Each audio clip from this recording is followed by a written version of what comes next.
औरंगजेब के पक्ष में बोलना सपा सांसद अबू आजमी को कैसे भारी पड़ गया है, ये इस वीडियो में बात करेंगे। कैसे औरंगजेब के पक्ष में बोलना विधानसभा सस्पेंड करवा बैठा है उनको, कैसे महाराष्ट्र के सभी राजनीतिक दल एकजुट होकर इनके खिलाफ आ गए हैं।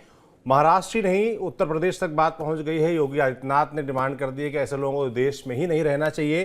तो क्या कुछ चल रहा है, इसके पीछे क्या पॉलिटिक्स है, विस्तार से बात करेंगे हमारे वरिष्ठ साथी जयप्रकाश जी से।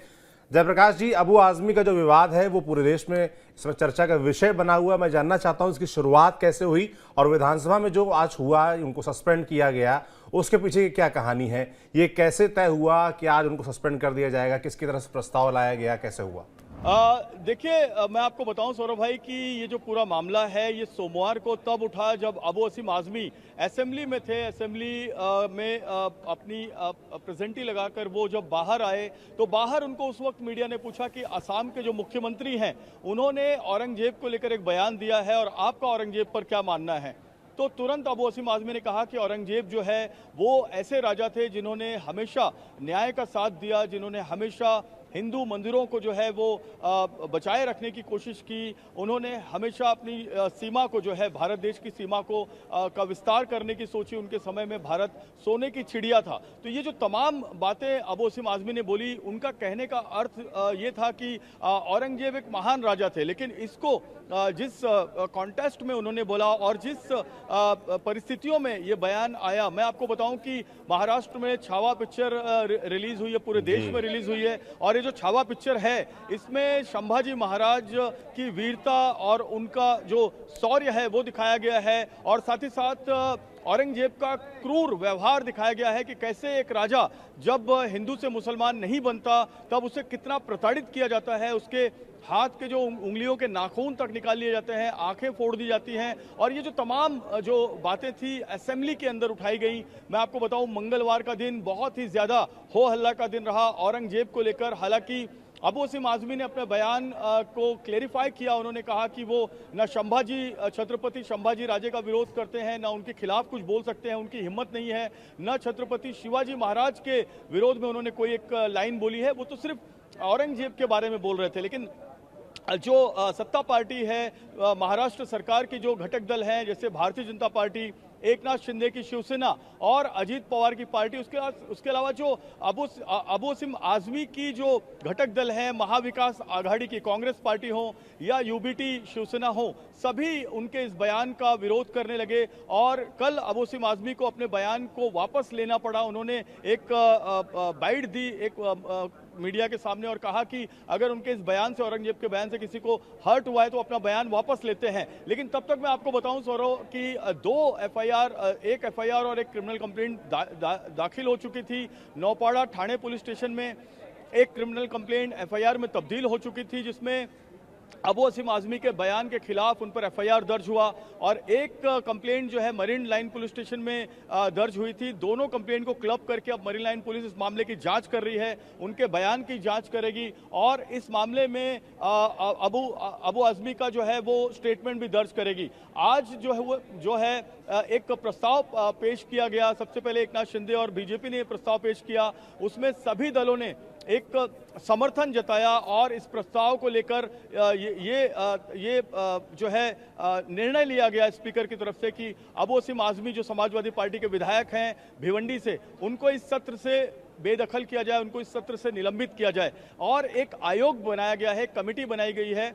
वो ये कमेटी डिसाइड करेगी कि जो आने वाला विंटर सेशन है और उसके पहले जो आने वाला वर्षाकालीन सत्र है असेंबली का, उसमें अबू आजमी को जो है वो शामिल होने दिया जाए या नहीं दिया जाए, उसका निर्णय कमेटी लेगी। लेकिन जो मांग है वो शिवसेना की और बीजेपी की ये है कि अबू वसीम आजमी का जो विधानसभा का सदस्य है वो ही रद्द कर दिया जाए, उनकी मेंबरशिप रद्द कर दी जाए, उनके खिलाफ कठोर कार्रवाई की जाए, देशद्रोह का मामला लगाया जाए। तो ये मामला अभी शांत नहीं हुआ है। अखिलेश यादव ने इसे फ्रीडम ऑफ स्पीच का हनन बताया है। योगी आदित्यनाथ ने कहा है कि अगर अबू आजमी जैसे लोग उत्तर प्रदेश में होते तो वो उन्हें ठीक कर देते। तो ये मामला जो है अब बहुत ज्यादा तूल पकड़ चुका है।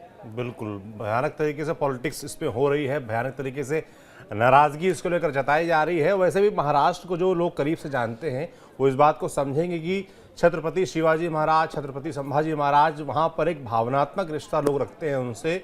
और उनको लेकर कोई भी छेड़छाड़ या कोई भी कमेंट महाराष्ट्र के पूरे देश में बर्दाश्त नहीं किया जाता है। इसी को लेकर इतना विरोध दर्ज कराया जा रहा है। मैं थोड़ा सा एक चीज़ और समझना चाहता हूँ कि आपने छावा पिक्चर का जिक्र किया और उस फिल्म के बाद से ही सोशल मीडिया पर भी देख रहा हूँ मैं, इस तरह के बयान अक्सर आते रहते हैं। औरंगजेब को लेकर एक जंग से छिड़ी हुई है, तमाम लोग पॉजिटिव बातें, तमाम लोग नेगेटिव बातें कर रहे हैं और महाराष्ट्र मुझे लगता है इसको लेकर चर्चा ज़्यादा होगी। तो लोग ये भी समझना चाह रहे हैं कि इसको इतना हाइप क्या आने वाले वक्त में जो नगर निगम चुनाव होने हैं महाराष्ट्र में, उसको लेकर एक माहौल बनाने का भी प्रयास किया जा रहा है। कुछ जानकार कह रहे हैं कि इस तरह की पॉलिटिक्स भी इसके पीछे हो सकती है।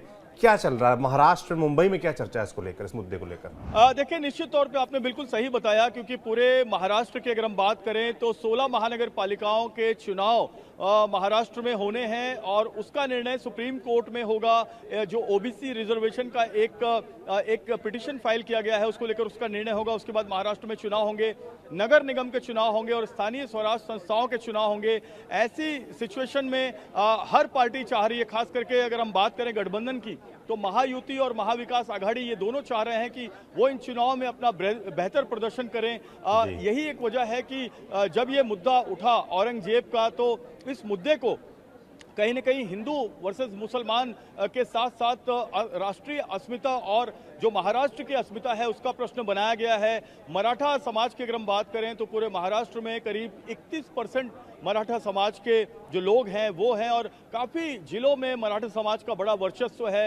मराठवाड़ा के 10 जिलों की बात करें तो बीड़, लातूर, उस्मानाबाद, परभणी, औरंगाबाद, ये सभी जो जिले हैं यहाँ पर बहुत बड़ी संख्या में मराठा समाज के लोग हैं। औरंगाबाद का नाम बदलकर छत्रपति संभाजी नगर कर दिया गया है, तो आप समझ सकते हैं कि जो सेंटिमेंट है वो कितना बड़ा है और इसी सेंटिमेंट्स को भुनाना चाहती है कहीं ना कहीं महायुति सरकार के जो तीनों घटक दल हैं। स्थानीय स्वराज संस्थाओं के जो चुनाव हैं उसमें Maratha versus OBC versus others, ऐसा जो एक कैलकुलेशन है वो हमेशा देखने को मिलता है। ये चुनाव इसलिए ज़रूरी है क्योंकि लोकसभा चुनाव जो 2024 हुआ उसमें कहीं ना कहीं महाविकास आघाड़ी ने बाजी मारी थी। महाविकास आघाड़ी को सबसे ज़्यादा सीटें मिली थी, 33 सीटें मिली थी। और अगर हम बात करें महायुति की तो उनकी सीटें घटकर काफ़ी कम हो गई थी, 20 सीटों का उनको नुकसान हुआ था, भारतीय जनता पार्टी को लॉस हुआ था और एकनाथ शिंदे की शिवसेना को। लेकिन हम विधानसभा चुनाव की बात करें 2024 तो एक बार फिर महायुति को फायदा हुआ था। 233 या 234 सीटें महायुति ने जीती थी और महाविकास आघाड़ी जो है 48 से 52 पर सिमट गई थी। तो आप समझ सकते हैं कि ये चिट और पट का खेल जारी है और अब इसका जो अंतिम निर्णय है वो कहीं ना कहीं स्थानीय स्वराज संस्थाओं का, महानगर पालिकाओं का चुनाव है और शायद इस वजह से भी ये मुद्दा बहुत ज्यादा हॉट हो चुका है। बिल्कुल चर्चा में बना हुआ है। वैसे भी महाराष्ट्र में एक ऐसा मुद्दा है जिसको अगर आप छुएंगे, छेड़ेंगे तो आसानी से बच के निकल नहीं सकते हैं। ये अबू आजमी केस में साफ तौर पर नजर आ भी रहा है और इसको लेकर एक हाइप बन रहा है, वो तो लाजमी है कि बनना ही था। मैं थोड़ा ये जानना चाहता हूँ, जो आपने शुरुआत में हमने चर्चा की कि भाई ये एक ऐसा मुद्दा है जिसको कोई इग्नोर नहीं कर सकता, इसीलिए जो विपक्षी दल हैं महाराष्ट्र में वो वैचारिक रूप से भले समाजवादी पार्टी के करीब नजर आए, इंडिया गठबंधन के लिहाज से अगर बात करें, मगर इस मुद्दे पर देखिए वो खिलाफ है पूरी तरीके से। अभी मैं देख रहा था कि आप उद्धव ठाकरे और संजय राउत की प्रेस कॉन्फ्रेंस में भी थे, उन्होंने क्या इसको लेकर कुछ बोला? क्योंकि एकनाथ शिंदे का तो बयान आया है सरकार की तरफ से भाई कि देखिए ये देशद्रोही है, अबू आजमी देशद्रोही है, योगी आदित्यनाथ बोल ही रहे हैं। तो जो विपक्षी दल है वो क्या बोल रहे हैं? देखिए, जहां तक महाविकास आघाड़ी के तीनों घटक दल का सवाल है, भले वो कांग्रेस पार्टी हो, हमारी बात अमित विलासराव देशमुख से हुई, मैंने खुद उनसे बात की जो कांग्रेस पार्टी के लातूर के विधायक हैं। उन्होंने कहा कि अखिलेश यादव अगर फ्रीडम ऑफ स्पीच की बात कर रहे हैं तो उनको महाराष्ट्र में ये जो बयान है, इस बयान की जो गरिमा, इस बयान से जो लोगों की भावनाओं को ठेस पहुंचा है उसको देखना बहुत ज़रूरी है। उद्धव ठाकरे की बात करें तो उन्होंने अभी थोड़ी देर पहले कहा है कि भले वो अबोसिम आजमी हो या प्रशांत कोरटकर हो या फिर कोई और शख्स हो, कोई भी अगर छत्रपति संभाजी महाराज या छत्रपति शिवाजी महाराज के बारे में या उनके दुश्मनों का महिमा मंडन करने का बयान देगा तो उसके खिलाफ कार्रवाई होनी बनती है, फिर वो कोई भी हो, हमारी पार्टी का नेता हो या हमारा घटक दल हो या कोई भी हो। तो समाजवादी पार्टी के साथ कोई भी दूसरी पार्टी औरंगजेब के मुद्दे पे खड़ी हुई नजर नहीं आ रही है। बिल्कुल नजर नहीं आ रही है और नजर आएगी भी नहीं, जिस तरीके से महाराष्ट्र की पॉलिटिक्स ड्राइव करती है। जयप्रकाश जी, आपका बहुत बहुत धन्यवाद तमाम जानकारियों के लिए। इस मुद्दे पर कुछ और अपडेट होगा तो आपको हम जरूर जोड़ेंगे। बाकी महाराष्ट्र में छत्रपति शिवाजी महाराज, छत्रपति संभाजी महाराज एक लंबा शौर्य वाला इतिहास है, उनके पराक्रम की अक्सर चर्चा होती रहती है और अब एक फिल्म आई है छावा, उसके बाद से ये चर्चाएं फिर से एक बार जोर पकड़ी है और इस बीच अबू आजमी का ये बयान आना जो उनको विवादों में घेर देता है और विधानसभा सस्पेंड करवा देता है। बाकी आप इस पूरे मुद्दे के बारे में क्या सोचते हैं हमें कमेंट बॉक्स में लिखकर जरूर बताएं। देखते रहिए TV9 डिजिटल। शुक्रिया।